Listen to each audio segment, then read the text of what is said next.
Welcome back to another video and another class. अब जो topic हम स्टार्ट करने वाले हैं ब्लड बैंक के अंदर वो है स्टोरेज ऑफ ब्लड सैंपल। अभी जो आपने पढ़ा वो था blood sample handling and processing, मतलब ब्लड जो सेल्स थे, कंपोनेंट्स थे ब्लड के, वो कितनी उनकी लाइफ स्पेन थी, कितने टेम्परेचर पे उसको रखा जा रहा था स्टोर करने के लिए। अब प्रॉपर स्टोरेज, क्या एंटीकोगुलेंट डलेगा उसके अंदर, ठीक है, क्या क्या कंपोनेंट्स होंगे, हम वो सारे पढ़ेंगे, एक एक करके पढ़ेंगे। रेफ्रिजरेटर कैसा यूज होता है वो भी इसमें समझेंगे। तो शुरू करते हैं सबसे पहले इसी के टॉपिक से। तो पहला जो है आपका है fresh whole blood. Fresh whole blood, ठीक है। तो फ्रेश होल ब्लड जो है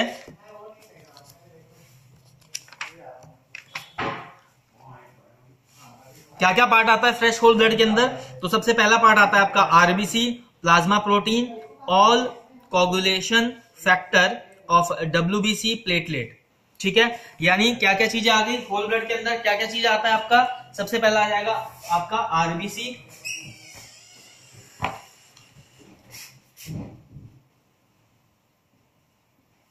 WBC, platelet, RBC, WBC, platelet and coagulation factor, यानी आपका प्लाज्मा भी आ गया, ठीक है। प्लाज्मा के कुछ कंपोनेंट्स आ गए, कौन कौन से, जिसमें से कोगुलेशन फैक्टर आ गया और आपका प्रोटीन आ गया, ठीक, क्लियर हो गया। अब इसकी जो लाइफ स्पेन है वो क्या है, less than 8 hours after internal collection, यानी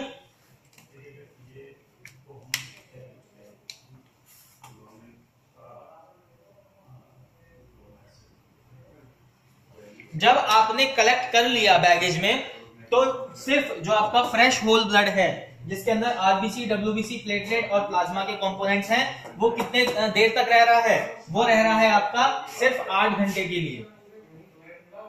टाइम, कंपोनेंट और सेल्स, कौन कौन से इसके सेल कंपोनेंट्स हैं, यानी ये सेल हो गया, सेल कंपोनेंट एक ही पार्ट है, फिर उसके साथ का टाइम। इसको क्या करना होता है, जैसे ही आप होल ब्लड लेते हो इमीडिएटली जो बैगेज हमारा जिस बैगेज में कलेक्ट होता है वो 8 घंटे के अंदर अंदर क्या होना चाहिए, सेपरेट हो जाना चाहिए।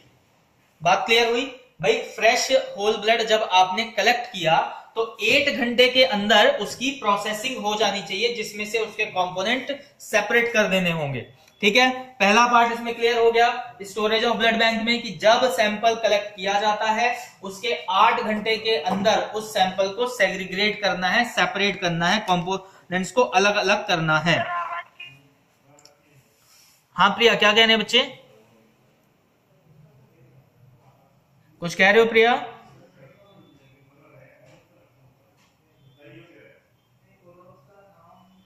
चलो आगे बढ़ते हैं। फिर SWB, स्टोर होल ब्लड, यानी स्टोर होल ब्लड में SWB दूसरा हमारा पार्ट है। SWB स्टोर्ड होल ब्लड, जो स्टोर्ड होल ब्लड है इसके अंदर कौन कौन से कंपोनेंट्स आ रहे हैं, तो इसके अंदर आ रहा है आपका आरबीसी, सबसे पहला कंपोनेंट आ रहा है स्टोर्ड ब्लड में आरबीसी, और प्लाज्मा प्रोटीन। प्लाज्मा प्रोटीन, तो स्टोर्ड होल ब्लड के अंदर आपके दो कंपोनेंट आते हैं, कौन कौन से, आरबीसी और प्लाज्मा प्रोटीन। तो आरबीसी और जो प्लाज्मा प्रोटीन है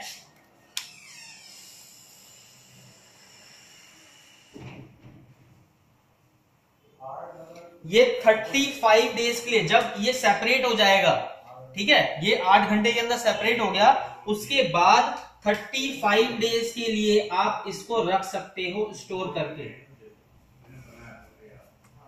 किसको, स्टोर्ड होल ब्लड को आप, जिसके अंदर कौन कौन से कंपोनेंट है, आरबीसी और प्लाज्मा प्रोटीन है, जब वो सेपरेट हो गया 8 घंटे के बाद, सेपरेट 8 घंटे के अंदर अंदर सेपरेट हो गया, तो उसके बाद आप 35 डेज के लिए स्टोर कर सकते हो। और इसके लिए जो टेम्परेचर रिक्वायर्ड है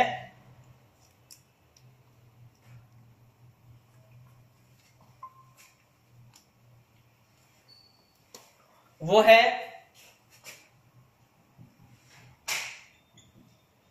1 से 6 degree Celsius.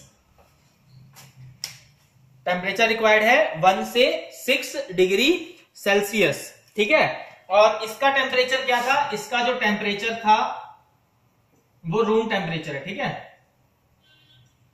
Room temperature starting में जब कलेक्ट हो रहा है और जैसे ही कलेक्ट हो गया उसके बाद 2 to 8 डिग्री सेल्सियस पे इसको रख देना।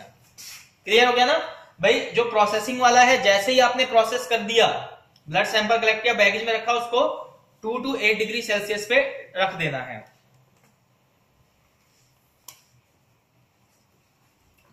फिर आ जाते हैं packed RBC, PRBC. Third component आता है आपका पैक्ड आरबीसी, पीआरबीसी, ठीक है। पैक्ड आरबीसी, तो पैक्ड आरबीसी का जो कंपोनेंट है इसके अंदर क्या है, सिंपल समझ में आ रहा है, आरबीसी ये खाली पैक्ड है, मतलब आरबीसी के ही लॉटेड है, उसके अलावा कुछ नहीं है, सिर्फ रेड ब्लड सेल्स हैं। तो इसका जो स्टोरेज,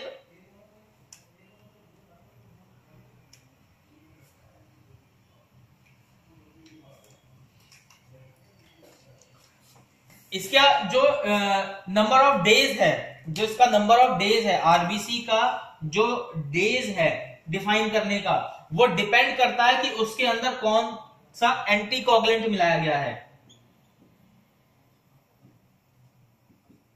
कौन सा एंटीकोगुलेंट मिलाया गया है, उसके हिसाब से आपका डेज डिफाइन होगा, यानी उसकी टाइम पीरियड डिफाइन होगा। लेकिन टेम्परेचर कितना है, टेम्परेचर सेम है इसका टेम्परेचर भी आपका 1 से 6 डिग्री सेल्सियस ही है storage temperature.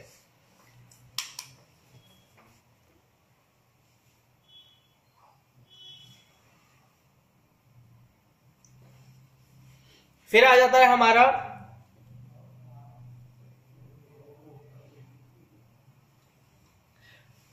Packed RBC. Packed RBC का दूसरा part, packed RBC plus aniline saline, ठीक है। कौन सा, एनिलीन सलाइन।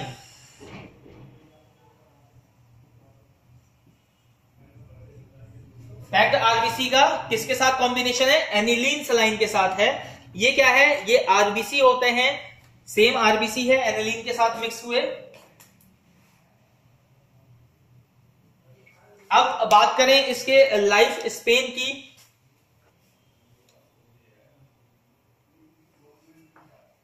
तो 30 से 35 डेज, 30 से 35 दिन तक ये लाइव रह सकते हैं। और टेम्परेचर सेम टेम्परेचर है, इसका जो टेम्परेचर है वो 1 से 6 डिग्री सेल्सियस।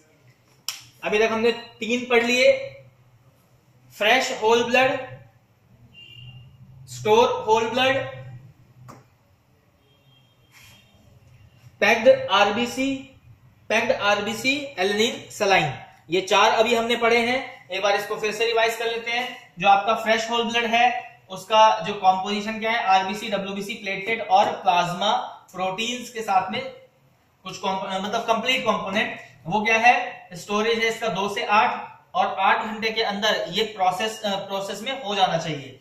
फिर आ जाता है आपका स्टोर्ड डब्ल्यूबीसी यानी व्हाइट ब्लड सेल्स, ठीक है, या होल ब्लड जिसे स्टोर्ड होल ब्लड बोलते हैं, जिसके अंदर क्या है, सिर्फ आरबीसी और आपका प्लाज्मा प्रोटीन रहता है। ये क्या है, 35 डेज के लिए लाइव रहेगा, लेकिन इसका टेम्परेचर कितना है, 1 से 6 डिग्री सेल्सियस का।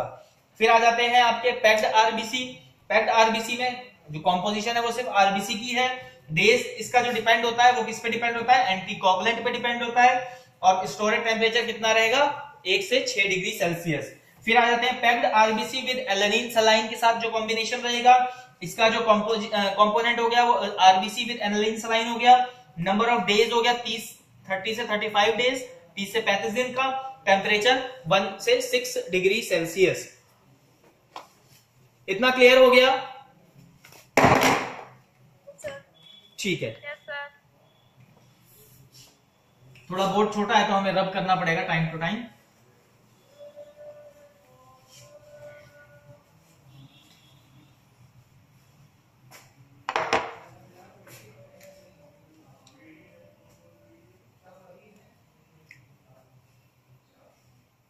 फिर आता है आपका platelet rich plasma platelet content, platelet rich plasma, यानी प्लेटलेट भी होगा उसके साथ साथ में रिच इन प्लाज्मा होगा।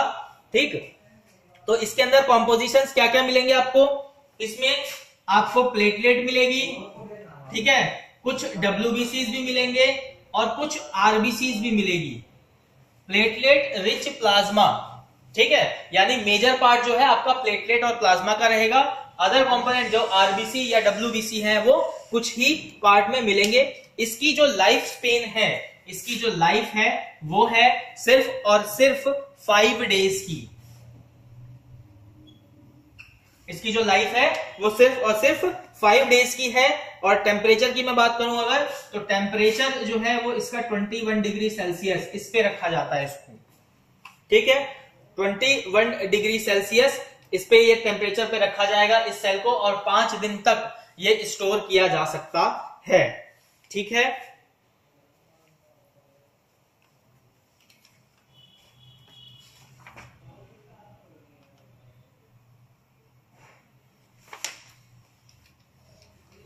फिर आगे बढ़ते हैं तो आ जाता है हमारा फ्रेश फ्रोजन प्लाज्मा।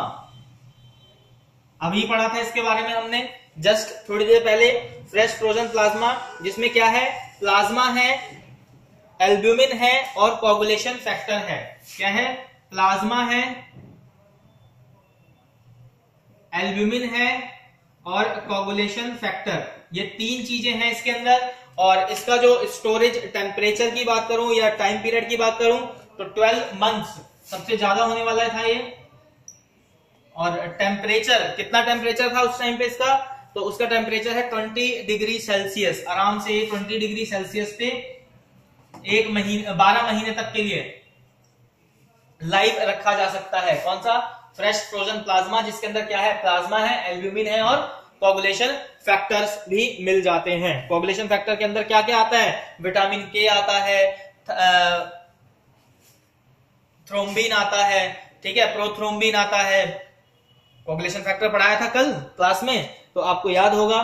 तो ये सारे कंपोनेंट इसमें फ्रेश फ्रोजन प्लाज्मा में मिल जाएगा। फिर एक आता है simple frozen plasma, FFP, fresh frozen plasma. फिर दूसरा आ गया फ्रोजन प्लाज्मा। इसके अंदर क्या है, इसके अंदर भी आपको सेम चीज ही मिलेगी, जो चीज इसके अंदर है सेम चीज इसी में मिल जाएगी। प्लाज्मा मिल जाएगा, एल्ब्यूमिन मिल जाएगा और कोगुलेशन फैक्टर मिल जाएगा। ये तीनों चीज ही इसी में मिलेगी। लेकिन इसका जो लाइफ स्पेन है, ठीक है, जो लाइफ है इसकी, सेल्फ लाइफ जिसे बोलते हैं, सेल्फ लाइफ जो है वो है इसकी 5 ईयर्स। 5 साल तक आप इसको स्टोर कर सकते हो। और टेम्परेचर 20 डिग्री से कम होना चाहिए, यानी लेस देन 20 डिग्री सेल्सियस पे आप इसको 5 साल तक के लिए स्टोर कर सकते हो। किसको, फ्रोजन प्लाज्मा को, जिसके अंदर कंपोनेंट है, प्लाज्मा है, एल्ब्यूमिन है और कोगुलेशन फैक्टर है। ठीक, उसके बाद आ जाता है आपका CRYO, क्रायो प्रेसिपिटेट, CRYO, इसकी फुल फॉर्म है क्रायो प्रेसिपिटेट। इसके अंदर बेसिकली ये क्या है, ये आपका फिब्रिनोजन, फिब्रिन वाला पार्ट है, जिसके अंदर फैक्टर 8 VWF, वॉल वेंड्रेन फैक्टर भी रहता है, जो कि एक कोगुलेशन फैक्टर है। बेसिकली ये होता क्या है, जब इंट्रिंसिक कोगुलेशन फैक्टर की दिक्कत हो जाती है, कमी हो जाती है, तो उसको क्रायो, ठीक है, क्रायो सेल्स चढ़ाए जाते हैं। इसकी जो लाइफ स्पेन है वो है आपकी, इसके अंदर पहले कंपोनेंट्स मैं लिख दे रहा हूं, फैक्टर 8, ठीक है, फैक्टर 8 VWF फैक्टर, और ये VWF है von Willebrand factor, Willebrand factor sorry. और फिर दूसरा आ जाता है फिब्रिनोजन एंड